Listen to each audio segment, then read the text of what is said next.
and I paid that much for it. Got outbid.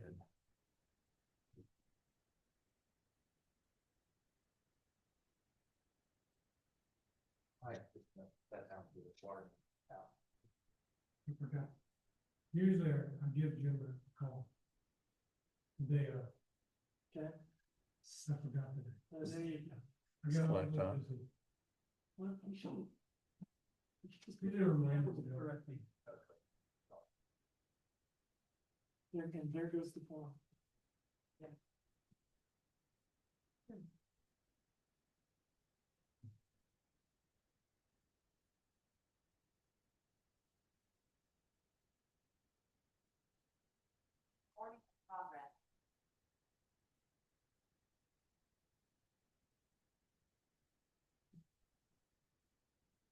For those that are online and standing by, please bear with us.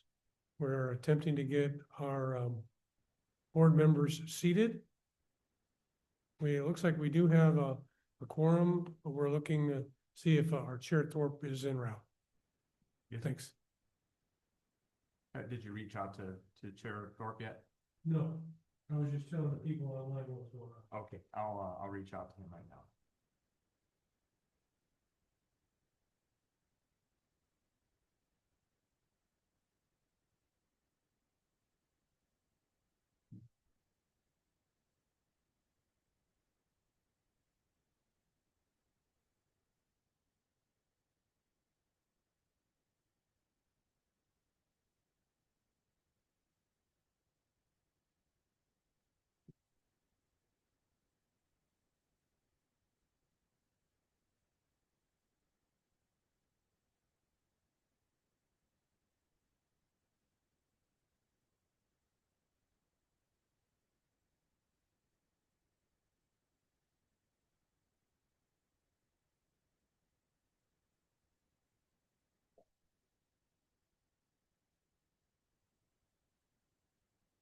We just do the to start the meeting anyway. So we start and then I think so. We have a quorum. We know board member Rodriguez is not in the show. okay, well, call to order. Roll call. Chair Thorpe, Vice Chair Griva, Here. Board Member Rodriguez, Board Member Wood, Here. Board Member White. Here. Okay, we'll stand for the Pledge of Allegiance. Pledge allegiance to the flag of the United States of America and to the republic for which it stands, one nation, under God, indivisible, with liberty and justice.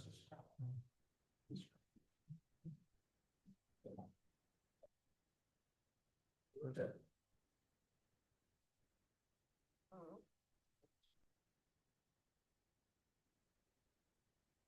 Oh. I thought maybe there's a magic button for it. Is there? Oh. Thank you. Let's see, public comments from audience regarding items not on the agenda. Yeah, we have one from Mr. Versick. Mr. Versick, if you go ahead. Thank you, Tom Versick speaking. Today I got an interesting email from a DWR listserv, so I'm sure however many thousands of people got that one, about yet another Sigma event around the 10-year anniversary. And what caught my eye on this one, this is in like mid-November, is that there will be a presentation and then a discussion about the periodic evaluations to come in 2027. The reason that caught my attention is that, by my way of thinking, it is incredibly likely that the first round of the periodic evaluations, which are presently pending, will have been done prior to that session. Otherwise, the presenters would have no examples whatsoever upon which to rely. And of course, one of those updates, the 5-year updates, is the 18400. So my guess, based on this presentation to come in mid-November, is that we may all see what DWR thinks of the 18400's 5 years of action or inaction, probably pretty soon. That's all. Thank you, Mr. Versick. Anyone else? You have anybody else? Hands up? No, no hands. Okay. Item E, consent calendar. E1, adoption of the minutes of September 23rd, 2025, Arroyo Seco GSA meeting. Move to approve. A second. All in favor? Aye. Opposed? Okay, item F, agency business. Let's see, review proposed demand management framework and provide staff direction. Report. So, Mr. Chairman, I'm trying to set up and share my screen right now. Okay. My hope is that you can see it. And I'm not seeing it on the, let me.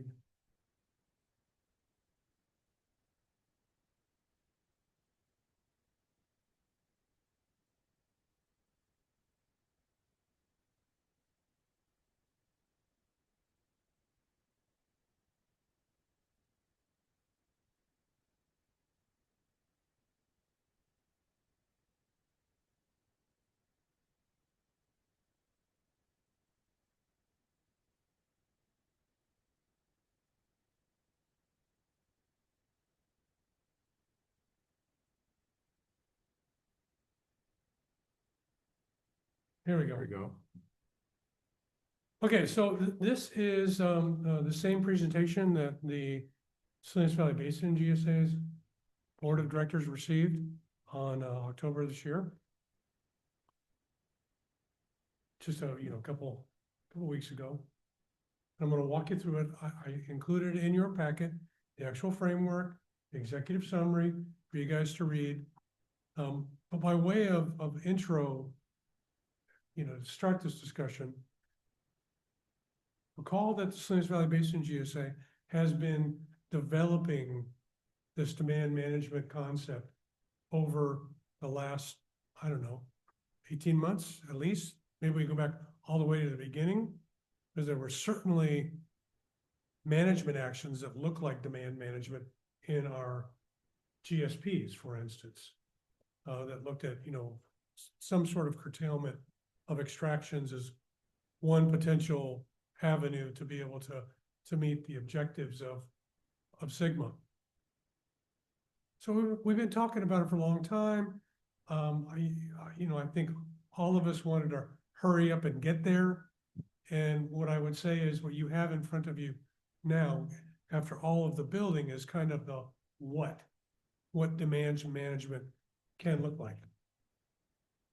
The bigger question that has yet to be answered and needs to be developed over time is the how. How are we going to do this? What actually constitutes a trigger? Who is going to be making decisions about how we do those things? What of the various elements we may integrate into a plan and what that might look like? Because I will tell you, voluntary reductions in pumping or even on farm and in city conservation efforts are a whole lot different than demand management fees, an allocation program, or the like that looks at real reductions that are mandated by an agency and all of the stuff that comes along with that. Not the least of which, there's a lot of folks that probably would like to have an adjudication come out of this process. Not everyone, but that's one of the potential issues that we're going to have to deal with. Because while the agency, the GSA and us can avoid, actually starting an adjudication by implementing a demand management program, it doesn't stop an individual landowner. So, this program is fraught with opportunity for it to go sideways. But I think, the process that has been unfolding, while not to everybody's liking, at least getting some meat on the bone, so to speak, for us to talk about. And I will comment that many of the elements in this framework have come out of the work of the Sustainability Management Criteria Technical Advisory Committee that serves the Forebay, and our member on that is Gus Yates. So some of their work has kind of set up some of the elements of this framework. And the other thing that I'll say is that while we're, certainly within the Forebay, we are in a management area, and you have it at your discretion to make changes to this program. So I want you to, take it in today and provide me some direction. I have some thoughts on where we might go with that, but I want to start with that as kind of a framing up of the elements. So we're going to do a little bit of overview of what demand management looks like. We'll talk about the framework, about, what the global elements are. I mean, ultimately a global element relative to demand management says we're going to reduce pumping somehow, and we're going to leave more water in the ground. Now, here's the thing. Straight up, that doesn't really address seawater intrusion. Seawater intrusion is much more difficult to address because if you think about it, seawater intrusion was largely a result of groundwater elevation issues. So much of the physical drive, the physics of seawater intrusion is driven by the groundwater degradation and the elevation depletions that have occurred over time and created a gradient where some of the groundwater elevations inland are below sea level. You with me so far? So we have a gradient, right? But, ocean water can come in at the bottom of freshwater and it can kind of sit underneath it. Water moves through the ground pretty slowly, and freshwater can even float on top of that kind of thread of seawater coming in, being driven towards that gradient. But once we put a pump in it and we mix it all up, and we have a seawater intruded aquifer like we have in the 180 and the 400, it becomes much, much, much harder, far more difficult to be able to push that seawater intrusion front back towards the ocean. That's why a project like the extraction barrier makes so much sense, is it provides a gradient to pull that water back. But just stopping pumping without, making sure that there's adequate water to really push towards it, and, as that fresh water comes into contact with that ocean water, it's not a one-to-one. Whereas perhaps on the east side, and the east side subbasin, and the Forebay subbasin, and the Upper Valley and others, where 1 acre-foot of water less pumped is 1 more acre-foot in the ground, and there's an actual increment of change associated with that demand management strategy.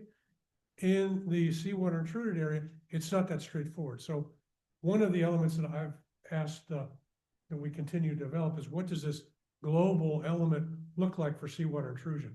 It's a piece that has yet to be developed for the demand management program. And it's not going to be straightforward. So I want to say that going in. Then we'll look at some of the agricultural measures. I mean, you can kind of click them off in your head. Most of them are pretty common sense, like things like conservation, things like land fallowing, things like, reduced pumping. Those are the kinds of elements that make up agricultural demand management program, how we actually get into it. And then the similar things in the domestic side. We can look for conservation. We can look for increasing rates, because we know if we get rates high enough, people will start to use less water. So there are some common threads, albeit implemented differently, between agricultural demand management and domestic. And then the how we get to at least the idea of developing stages. What does it look like? And some triggers. And some of the things that have come out of the SMC TAC have been incorporated. And I'll point some of those out. Those are identified at least in kind of a table. And then finally, there's what does implementation look like? And then we'll have room for a discussion.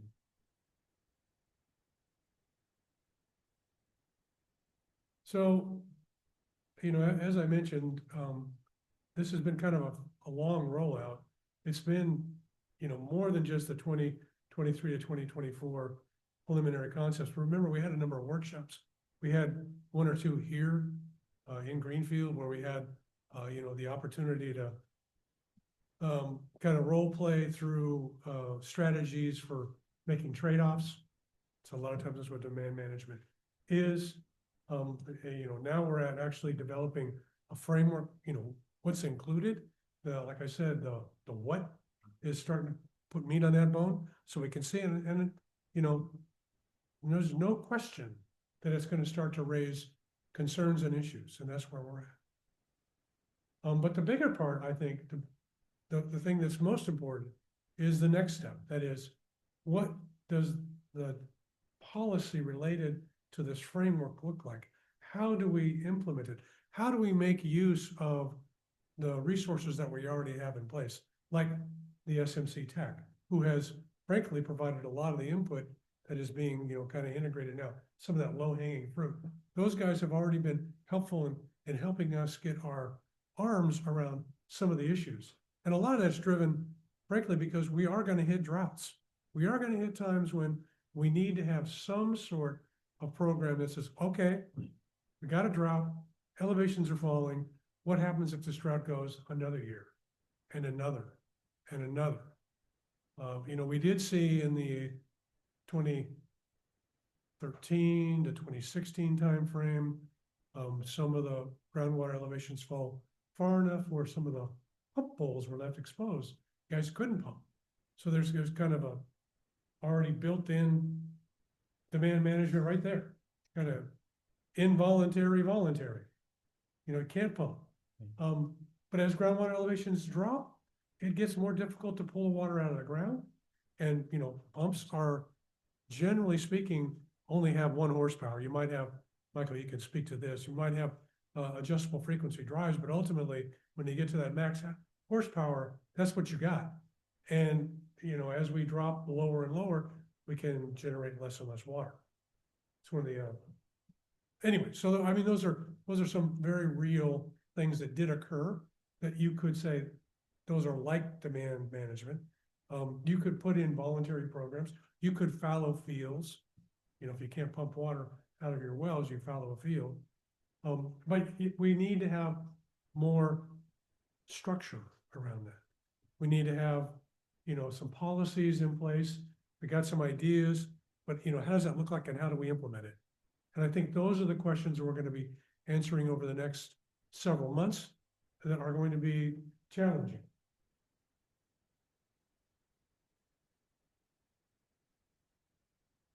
So the Salinas Valley Basin GSA is also, and rightfully so, doing some economics. Makes sense, lifeblood of this valley is really driven by our agriculture, and that lifeblood is, based upon having water. So, what does it look like? What are the impacts? We're going to look at the feasibility of, selected projects. That's another, there are a number of projects, but they are going to take time to implement. I've yet to see a project in California get through design, environmental review, and implementation in less than a decade. It just takes time. So, and then also the whole idea about developing funding strategies, that'll be certainly part and parcel to this. How are you going to pay for all these programs? So the outline of the framework looks like, you've got a definition, the document, I'm not going to, go page by page, you have it there for you to read, but it does give you a definition. It gives you an overview of the framework. There's some baseline conditions that are incorporated into that framework. The global elements, there's going to be administration, there has to be some economic and financial analysis, the funding strategy, measurement, accounting, monitoring and enforcement, all those things, no matter what we do, need to be in place as we start to stand up this program. And there are agricultural and domestic items that need to be at least defined and acknowledged. And then, like I said, the next step of this would be actually in the developmental and implementation phase, what does this policy look like?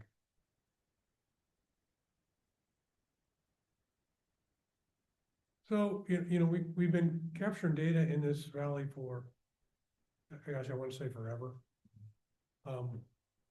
Much of the state's programs that have come into being were modeled on some of the things that we were doing in the 80s and 90s. The groundwater extraction that the Water Resource Agency put together, a GEMS report, very much ahead of its time. But, you got to have data. You got to know what kind of water you've got use, how it's being used in agriculture, whether it's drip, row, or, sprinkler irrigation, those kinds of pieces all need to be brought into the overall framework, including, what does the market look like? What's the value of our crops? And this is a very dynamic place. Perhaps when Michael was a young man, grapes didn't make up such a big part. And certainly head lettuce used to be a big piece of it, right? Maybe the king, not anymore. Berries and row crops and the little cut salads and mixed green stuff. It's all kinds of changes, and it's going to continue. And then we got to think, about what our community and labor looks like. So there's all these pieces that go into this puzzle.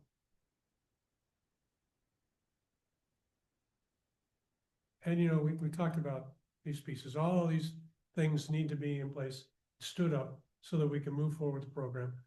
We're going to be, as a management area, working with the Forbay group and continuing our partnership going forward. We'll need to kind of figure out what this looks like for us. And as we roll into next year and we have a new update, Mr. Versick's comments are spot on.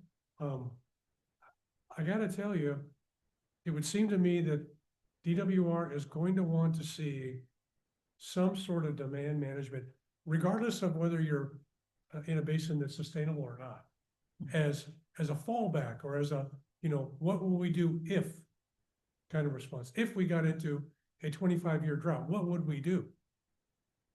Even here, we're not going to be able to keep using the same amount of water. There will be impacts. And to have demand management framed up in that regard is something that makes sense. So that's something we'll need to consider as we develop that GSP. Gus and I will be working on that with you as we go forward. So there'll be, enforcement and measurement and all the pieces that make up kind of the administrative elements that we need to have in place. Then, what do the measures actually look like? Well, as we've talked about, just kind of briefly, let's lay them out, On-farm water conservation. So that in the simplest form is figure out ways to use water more efficiently. But I have to tell you that the Salinas Valley, over time, has continued to demonstrate its leadership in being very conservative in the way we use water. There was a huge transfer of, sprinkler to drip, and that's continuing, and that'll continue. That'll likely be something that gets implemented far and wide. It's not a panacea, but it's a clear identification of how to do on-farm conservation. You could even roll up different type of crops.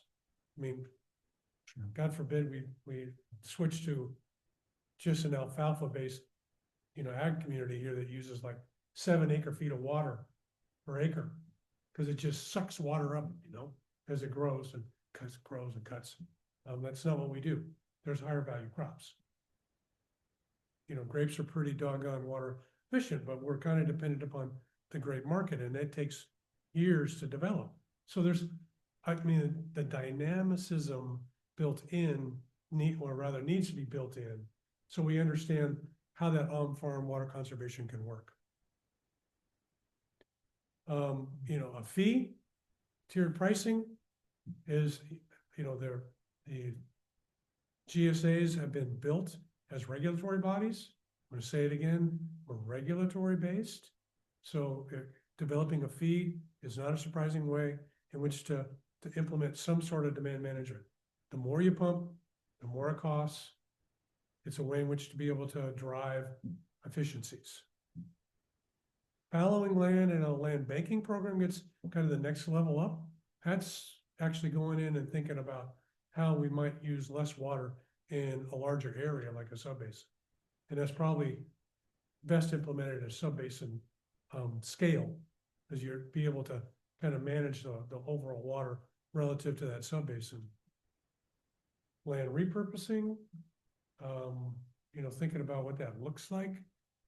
I think Williamson Act is something that kind of pops into my mind, where an agricultural guy once upon a time ago says, I'm going to give up my development rights and just grow crops for a reduced tax burden, right? That's a land repurposing. He said, I'm not going to grow Well- houses or condominiums. I'm going to grow cauliflower. Well, now we got to think about, do we have different kind of crops? Do we repurpose that land? You know, do we put it into, you know, a fallow setting? That needs to be developed. This is a what, we haven't got to the how yet. Pumping limits, you know, we can just say, this whole area, this is how much you can pump. That starts to get right into people's pocketbooks, and that's going to create, a fair amount of consternation. Developing any kind of allocation system is going to get a whole lot of people excited. So we get into those kinds of management activities, and they're going to create, there's going to be consequences. That could include legal action. It could be pretty painful. And then there's always penalties and charges that leave, regulatory agencies not far from, it's only like one step to being able to charge penalties once you're a regulator, right? So those are the 6. And I think, anything that we could think about will fit into one of those 6 items. On the urban side, outreach and education is a big deal, because we still need to educate people about how to use water efficiently in an urban setting. Incentivize conservation, mandatory conservation and water pricing mechanisms. They've been around in California, since the 70s, and they're just going to be repackaged and framed up in this particular setting to be, a tool to address groundwater management.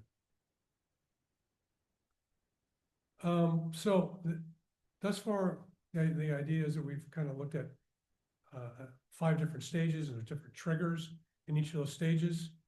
I think getting an idea what those stages are, probably the best place to start. Stage 0, you're sustainable. Okay.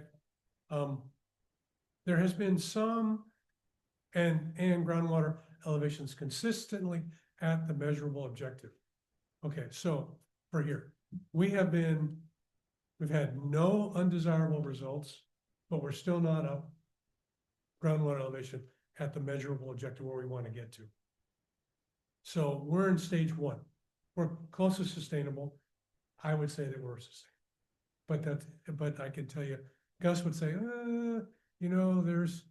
there has been some trends that are slightly down. We'll need to look at them over time. But certainly, if we got into a prolonged drought, we would start to see groundwater elevations fall. So you get into stage 2. Do you get an undesirable result? Has one of the groundwater elevations fallen below that threshold that we've set and we established on the last drought? And if we get a few of those, then we get into stage 2 and stage 3. So the idea is that it's a progressive kind of approach. But I can tell you, the forebay in the Upper Valley, we've not had any undesirable results in the last 5 years. And while we're not quite at where we want to be, maybe at the measurable objective, I think we're very close to sustainable. So we're in stage 1. Not all of the other subbasins are in this category. So that's going to cause a certain amount of consternation. But I'll tell you, this staging approach and these kind of overall triggers and the like, that's come right out of the work of the SMC TAC. So, that's good work. It's a decent framework. It still doesn't address, in my mind, what to do about seawater intrusion. So that's a lacking element that needs to to be integrated, but it also is just a framework. It doesn't tell you, other than this is where you are, what you do about it. So when you get into implementation, we need to look at projects and what demand management looks like. And that we'll have to take economics into consideration, how effective the elements are going to be, how effective the projects are going to be, what the costs are. All those are going to be developed likely in the next, year and a half. And as we get into our next development of GSBs, you can count on having some management, demand management as part of how we manage groundwater basins in each of the subbasins. And neither Dave Sipos or Brett Harmon are here. I'm here to guide you on the rest, and all I gotta do is figure out how to stop sharing, and we'll get back. You don't need to look at my email.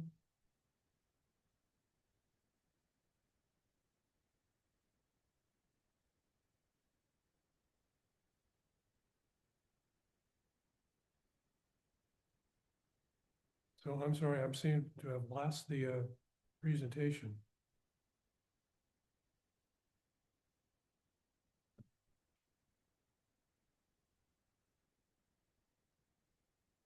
Well, we're at least back here and here. Yeah. So I'll pause there and ask if there are any comments or questions. So I do have one quick question. So what you said then was, even though we are sustainable, we would still have some form of demand management because in an extreme situation. Well, no, it's not that how we get into demand management, that's the question. Okay. It's unanswered yet. What I was trying to impart was that we fall into that stage one frame. Okay. Okay, we are very close to being 100% sustainable. Gus would say that there are some indication that there are some long-term declines, and that's something that he'd want to hedge. But I can tell you that if we got into a drought and we started seeing declines, we need to have some sort of program in place to address falling groundwater elevations. Okay. And that's really what the SMC TAC looked at in terms of trying to develop those stages. As we fall, we're going to get to a trigger where we need to take some sort of action. What action we take and how we do it has yet to be developed. Okay. Does that make But it sense? would probably most likely be less than somebody in stage 3 or 4 than. Right, exactly. Let's just give it a scenario. We've not had any undesirable results for 5 years. Right. But we've also had pretty good rainfall the last 5 years. So if we got into a drought and we started to see groundwater elevations fall, and they started to fall down to where they were hitting those undesirable groundwater elevations, we need to take some action. We need to think about, what kind of pumping we're doing and what actions we would take.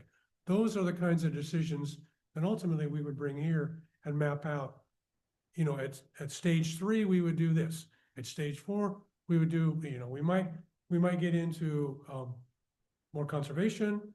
At stage 2, at stage 3, we might say, okay, we need to develop some sort of either voluntary or mandatory cutbacks in pumping. Maybe we look at a fallowing program. We need to develop some components of those 6 elements to be able to put into play. And then we'd have to talk about, who makes a decision and when. Okay. But we would rely, I believe, first step we would rely upon is our SMC TAC to say, hey, we see a problem starting to develop and we need to take action. Okay. Thank you. Does that make sense? Yeah. It's a long-winded answer. That's the kind of thing we need to talk. I see troubled look. Yeah, well, it's want to clarify. So we are part of a larger GSA. I mean, we've got the 4 bay, we've got a bunch of subbasins, and every subbasin is looking at their issues. And they're all, I don't want to say they're all different, but I mean, Yeah. they're all different. That's why they're different. That's And why they're when- subbasins. When you look at the 4 bay, that's us. We're evaluating our issues, and it seems like over the last 5 years, it looks pretty good. Yeah, I would And- agree. And I think probably everybody else's over the last 5 years is probably pretty good too. So we're looking at all the issues on a sub-basin level. And I saw your framework, and that's awesome. Are all of those things, from determining, what the issues are all the way down, is that all gonna be done at the sub-basin level, including measures to rectify the problems?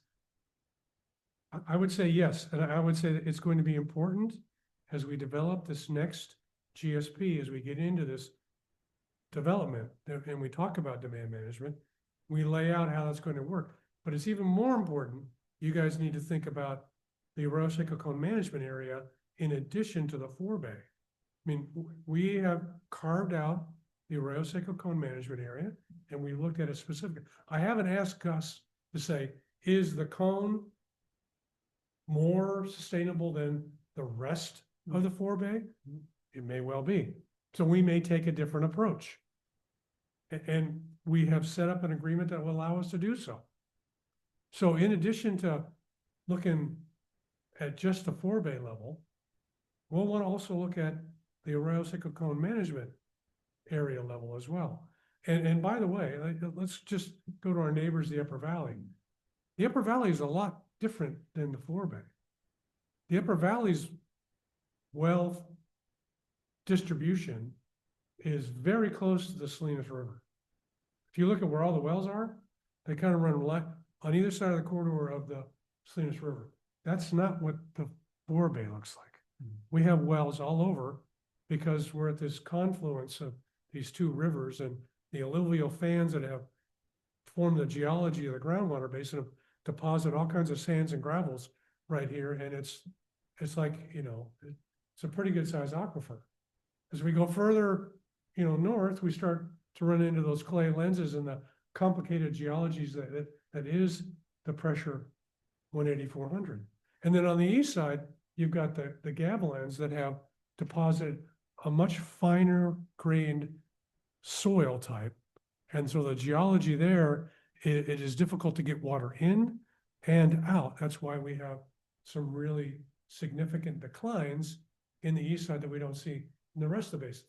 So where I'm headed, to answer your question, is that there's likely to be different programs for the Upper Valley than the 4 bay, and for the 4 bay than the 18400. Each one of those subbasins is going to have different nuances relative to demand management that makes sense for that subbasin. And I would say it's going to be really important that we bore down into that as we develop this next update. Okay, so my follow-up to that is, I'm assuming that since every sub-basin is being looked at separately because of all the issues you just brought up, we're all different. We're all gonna have different problems that we're gonna require different solutions.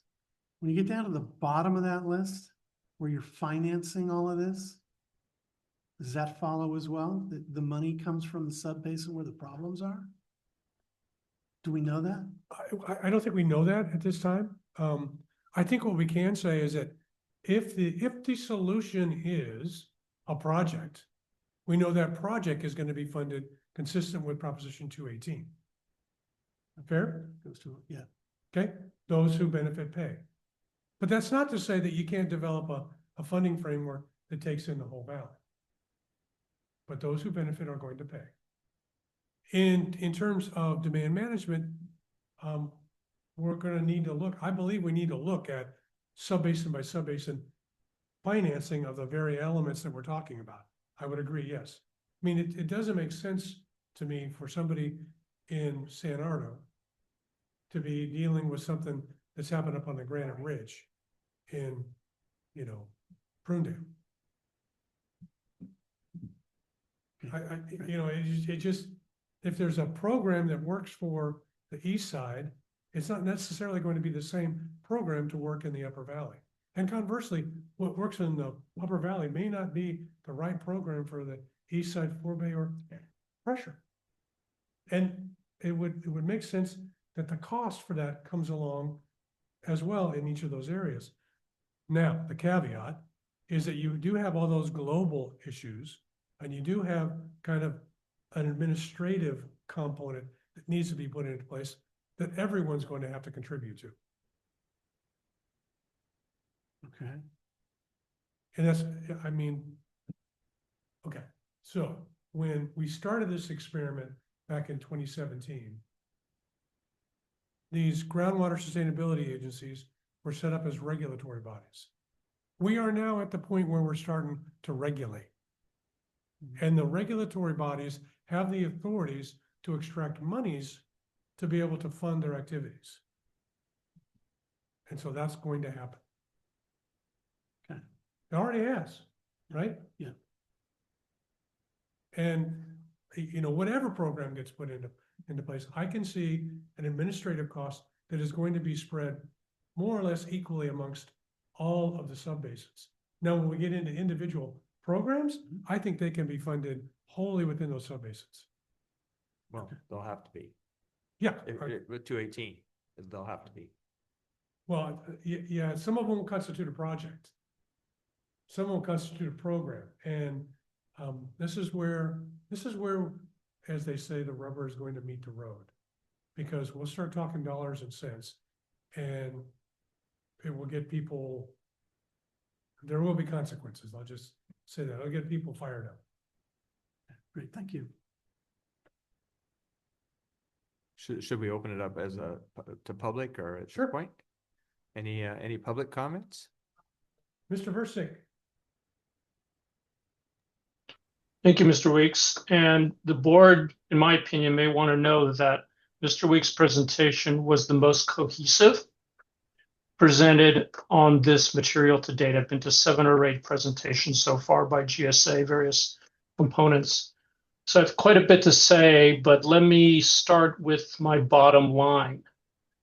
And I have client lands in your management area. So this is not an extra, this is a actual statement and something I actually will need to follow upon and protect my clients' lands if need be.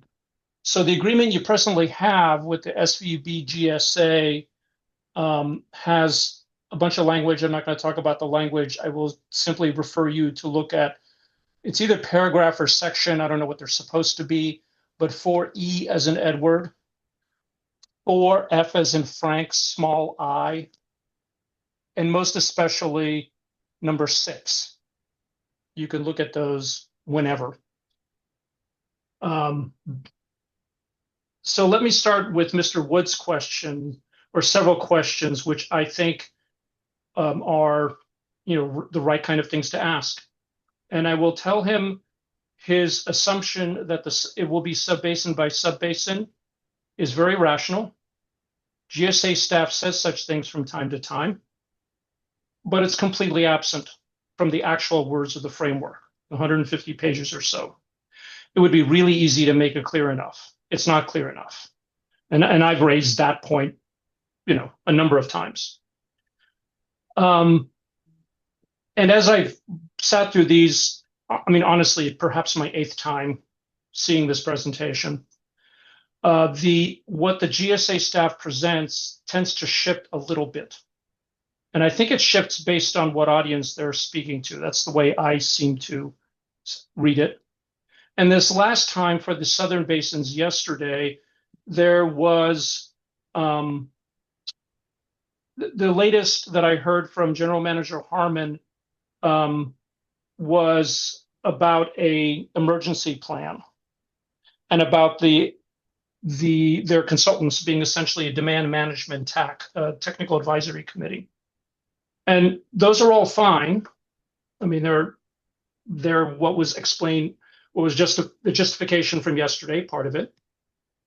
And that has caused me to think of something new, which is not in my 6 or 8 letters that I have on this topic so far, which is that the framework document as it exists needs to be decoupled.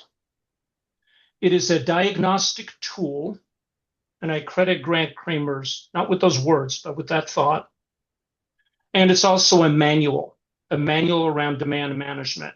And what Mr. Weeks has explained to you is some of those components of what a manual would look like and how it might vary and what it all meant.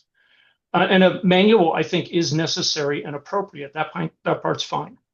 But it should be decoupled with the diagnostic tool, because the Southern Basins and the 4Bay, the one you are aligned with, chose the SMC TAC years ago. And it was approved by DWR. And again, while much has been made by the GSA staff at times about how complementary that process is and how complementary staff is to the SMC TAC. And what Mr. Weeks said, that a lot of that content comes from those individuals' work, absolutely true. The framework document itself, if I recall correctly, has the words SMC TAC 3 times in one paragraph, which recites their existence. There is no role for the SMC TAC. They have no responsibility. They have no authority in the document that exists as the framework. And that is quite troubling. And in the, Ms. Harmon, I don't know if Ms. Harmon's listening, I have no idea. But in response to, you need an emergency plan, of course you need an emergency plan. But how do you run emergency plans? There's a concept known as triage. You deal with those who have the greatest need first. Someone's bleeding out, that's what you do. You don't worry about the guy with the bruise or the guy with the poor diet. The North, 180, 400 in particular, is bleeding out. All efforts, including this framework, should be focused on the person who's bleeding out, not on someone who might have a bruise or someone whose diet one day may cause some problems, which is the Southern Basins. And to that point, and I don't know if it's possible for you all to view this in a direct way or not, and I cleared this with Mr. Weeks to make sure it wasn't my strange computer setup. But the presentation you received from the GSA, the Salinas Valley GSA, has a peculiar presenter note at the very end of the presentation, dated October 3rd. So that precedes your receipt of any of this. So it's not Mr. Weeks whatsoever. And it says round 1 Sigma implementation grant, 7.6 million for the critically overdrafted 180, 400 foot aquifer subbasin, 3-year, work completed by April 30th, 2025. Purpose of grant is to help fund the implementation of the 180, 400 foot aquifer GSP. The due date was expended to October, not April. But besides that, that is an accurate, appropriate note, because the Salinas Valley's work plans that were seen by its board, prepared by staff, listed the framework as a round 1, 180, 400 document. It was not listed, not financed by, not put in the basket having to do with any other subbasin as of the last set of reports in the August Salinas Valley GSA meeting. And I have letters on most of this. There's a bunch of letters.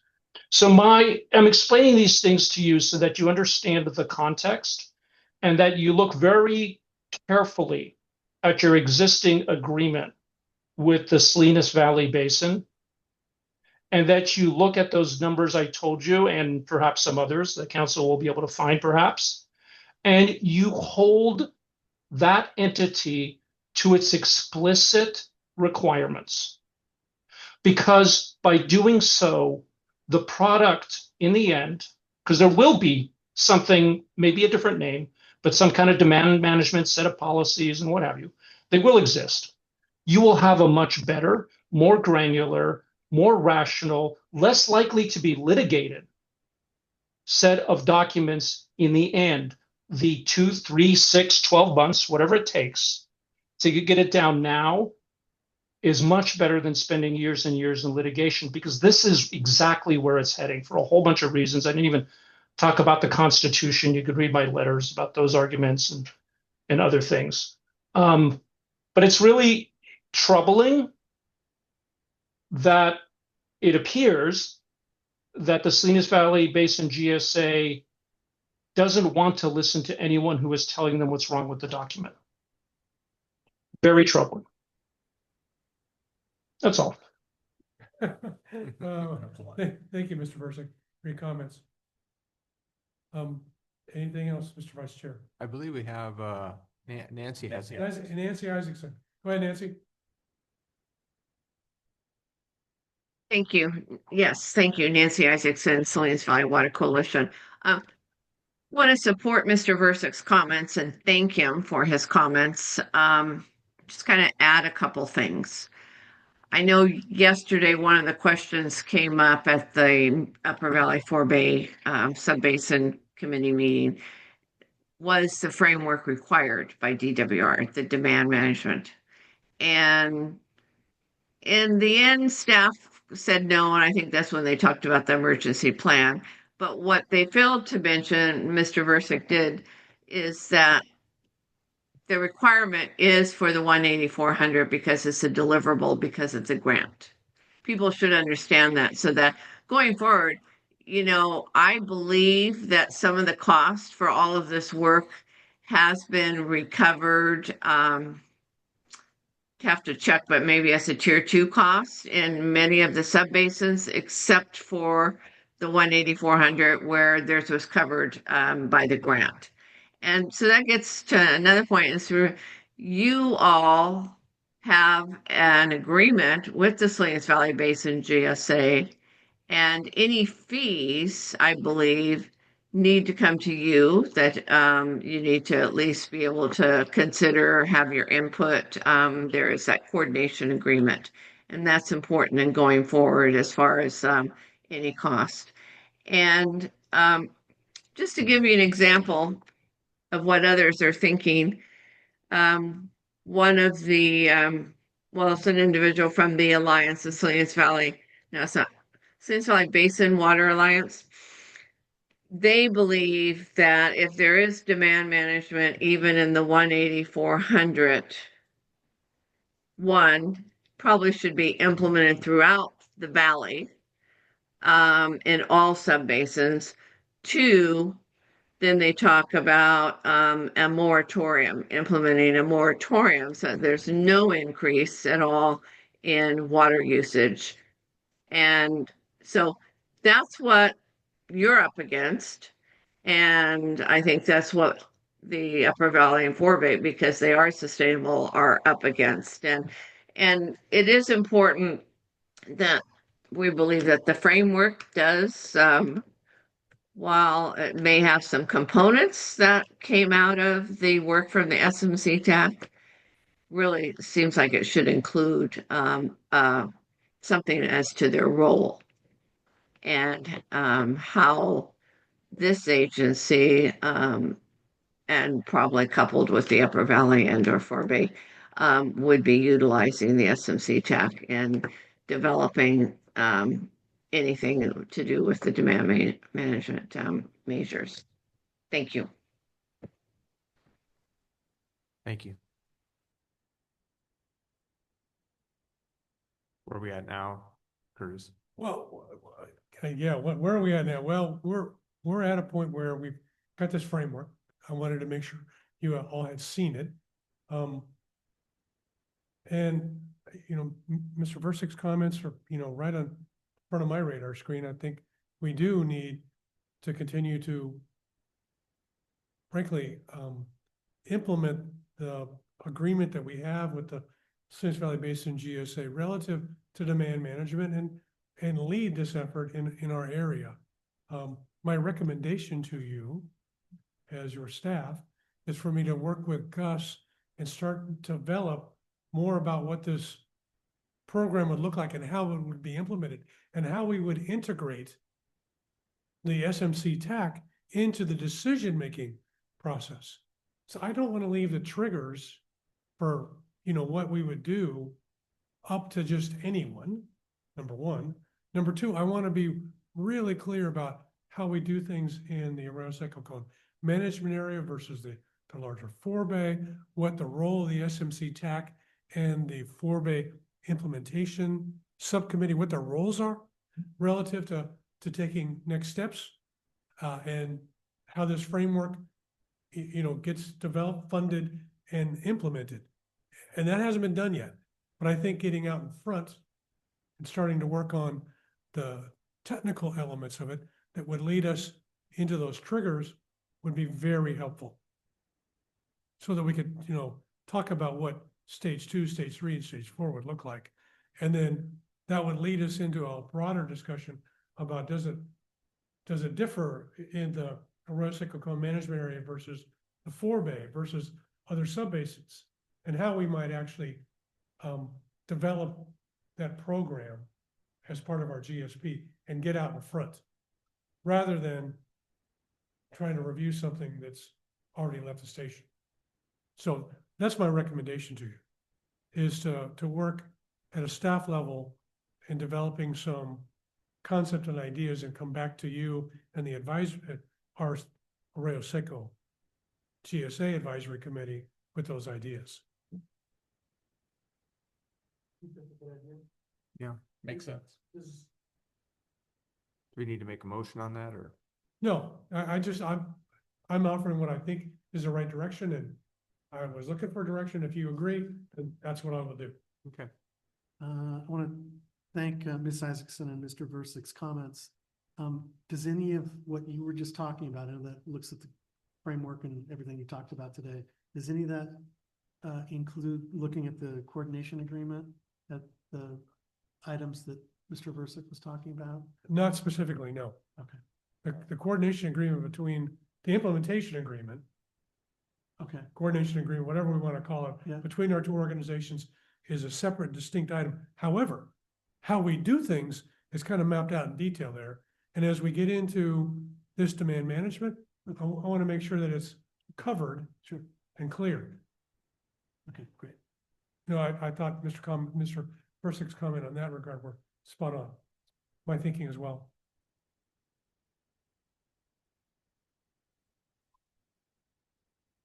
That's all I got for you on that one. Okay. So, F2 then?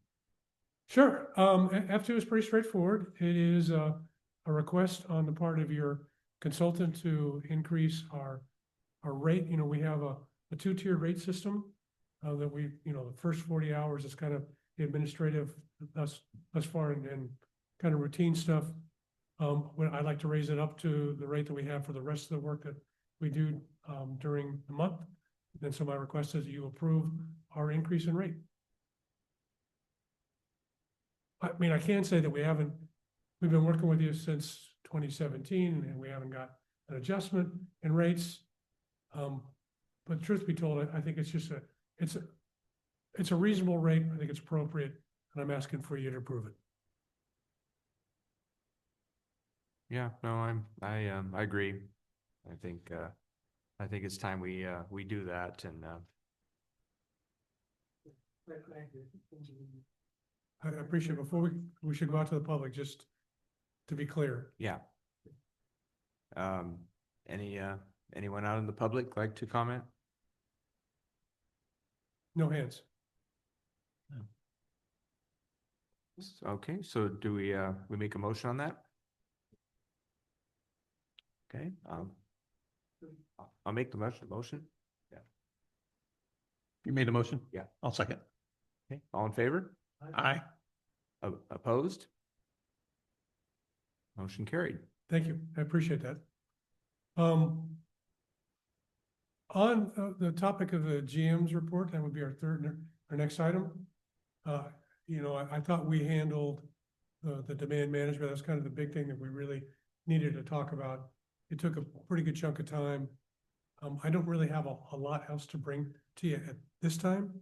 So, I'm going to continue to include a GM's report, but this month, I don't have any verbal report for you.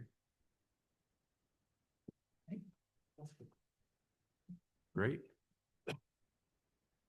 So, if there's nothing else, meeting adjourned. Very good. Excellent.